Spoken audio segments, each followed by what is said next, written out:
Assomption seli o kɛra Bobo Dioulasso l'église u bɛɛ lajɛlen kɔnɔ. Kɛrɛkɛrɛla an sera yɔrɔ min o ye église Saint-Vincent de Paul ye. O Maria ka sana yɛlɛ a ɲɛnamayara dɔn ani dɔnkilila la. L'abbé Jacques Sanou o kumana Nigéridenw tɔgɔ la. An bɛ deli kɛ an balimaw ye minnu bɛ Niger. Voilà, an y'a lɔn ko a gɛlɛya caman b'o yɔrɔ la. An bɛ deli kɛ u ye, an bɛ deli kɛ n'o ye walasa o ka se ka bɛn. Walasa en tout cas marifaw ka se ka jɛ ani voilà dusuw ka se ka kuma ɲɔgɔn fɛ balimaya la ani setigiya la.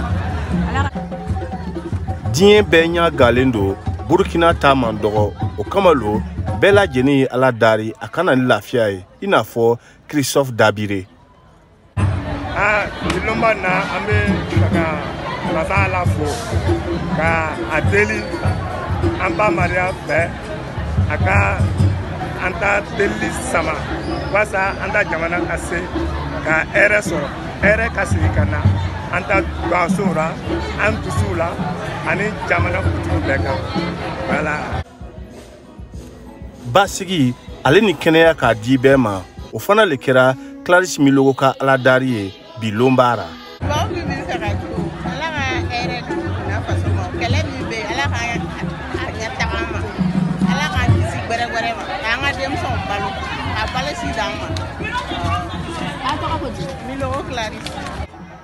Hakili jigira Assomption seli o ye ba Maria o ka sanayɛlɛ ye a bɛ kɛ san bɛɛ uti kalo o tile 15 Halidou Ouedraogo VOA Bambara tɔgɔra Bobo Dioulasso.